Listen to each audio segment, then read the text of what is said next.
کیا مرد کا داڑھی ایک مٹھی سے کم رکھنا جائز ہے؟ نعیم صاحب دہلی بھارت سے۔ نہیں جناب، جائز نہیں ہے۔ صحیح ہے بخاری، صحیح ہے مسلم کی حدیث ہے، نبی صلی اللہ علیہ وسلم نے فرمایا اعفوا اللحى وقصوا الشوارب، داڑھی بڑھاؤ اور مونچھیں گھٹاؤ، داڑھی بڑھانے کا حکم ہے۔ اسی وجہ سے ہمارے ہاں جو اہل حدیث حضرات ہیں وہ تو کہتے ہیں کاٹنا جائز ہی نہیں ہے، اور کیونکہ حدیث کے ظاہر سے یہی پتہ چلتا ہے۔ عبداللہ ابن عمر رضی اللہ تعالیٰ عنہ کا عمل تھا کہ وہ ایک مٹھی سے زائد بال کاٹ دیا کرتے تھے، اور کسی کو ان پہ اعتراض بھی نہیں ہوتا تھا، تو اس سے فقہاء نے استدلال کیا کہ کم سے کم ایک مٹھی بڑھانا لازم ہے۔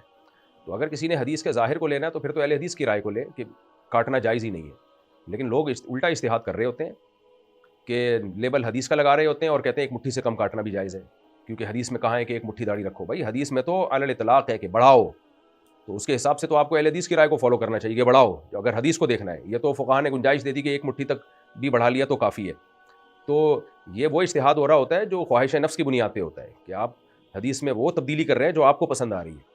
تو اس میں دو قول ہیں، ایک قول تو وہی ہے جو جمہور کا قول ہے کہ ایک مٹھی سے زائد آپ کاٹ سکتے ہیں، دوسرا قول یہ ہے جو اہل حدیث جس پر عمل کرتے ہیں کہ نہیں بھائی آپ کاٹنا جائز ہی نہیں، آپ بڑھاؤ بس اس کو۔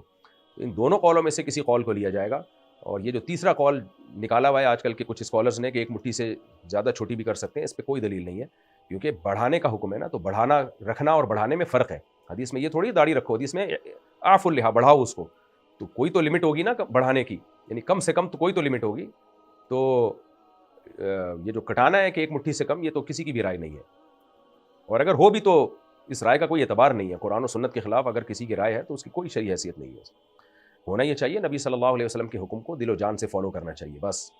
تو آج کل کے جو اسکالرز نئی نئی چیزیں لا رہے ہیں، تو ان کی رائے پر عمل کر کے آپ قیامت میں اللہ کو مطمئن نہیں کر سکتے، آپ اللہ کو مطمئن نہیں کر سکتے۔ اللہ کہے گا کہ میرے نبی کی حدیث بھی تھی اور اتنے بڑے بڑے مجتہدین اسلاف کا عمل بھی تھا تمہارے سامنے، تم نے وہ چھوڑ کر چند لوگوں کی رائے کو تم نے کیوں فالو کیا؟